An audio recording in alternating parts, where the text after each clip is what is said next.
Everyone, আসসালামু আলাইকুম। কেমন আছেন আপনারা সবাই? আশা করি ভালো আছেন।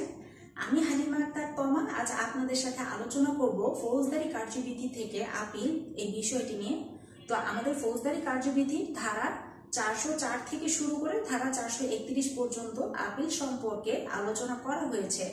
আমার আজকের এই ক্লাসটি হলো পার্ট 8। যারা যারা পার্ট 1 থেকে শুরু করে পার্ট 7 পর্যন্ত ক্লাসগুলো মিস করেছেন তারা অবশ্যই প্রিভিয়াস ক্লাস রেকর্ডগুলো দেখে নেবেন। তো চলুন আজকের মূল ধারার মূল আলোচনার দিকে এগোনো যাক। প্রথমে ধারা 419, এখানে বলা হচ্ছে আপিলের আবেদনপত্র। তো আমাদের সবার মনে প্রশ্ন জাগে যে আপিল দায়ের করতে হয় জানি, তো এই আপিল কিরকম হয়, কি ধরনের হয়, কেমন কাগজপত্র, তো সেটাই এই 419 ধারায় ক্লিয়ার করা হয়েছে।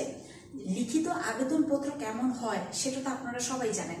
তো লিখিত আবেদনপত্র যেমন হয় আপিল হচ্ছে ঠিক সেরকম। আপনি যে আপিল দায়ের করবেন লিখিত আবেদনপত্রের আকারে, এই আপিল একজন আপিলকারী হিসেবে আপনি নিজে অথবা আপনার হয়ে কোনো বিজ্ঞ আইনজীবীর মাধ্যমে আপনি যথাযথ আদালতের নিকট আপিল দায়ের করবেন। এখন যেই আদালতের নিকট এই আপিল দায়ের করছেন সে আদালত ভিন্ন কোনো রকম নির্দেশ প্রদান না করলে যেটা হবে যে আপনি যেই রায় বা যেই আদেশের বিরুদ্ধে আপিল দায়ের করছেন সেই রায় বা সেই আদেশের নকল সাথে সংযুক্ত করে দিবেন। এই গেল ধারা 419।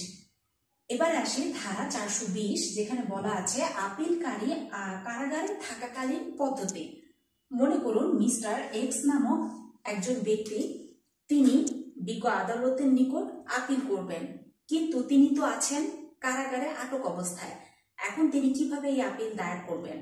তো কারাগারে থাকাকালীন সময় মিস্টার এক্স তিনি যেটা করবেন যে নকল সহ আপিলের দরখাস্ত কারাগারের যে ভারপ্রাপ্ত কর্মকর্তা আছে তার নিকট পেশ করবে, এবং এই সংশ্লিষ্ট যে ভারপ্রাপ্ত অফিসার তিনি এই নকল সহ আপিলের দরখাস্ত যথাযথ আদালতের নিকট প্রেরণ করবেন।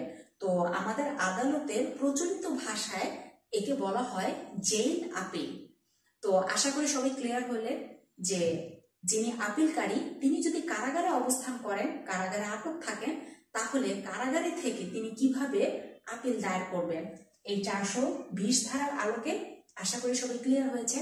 আর তারপরে যদি মনে প্রশ্ন থাকে তাহলে অবশ্যই কমেন্ট করে জানান। আচ্ছা।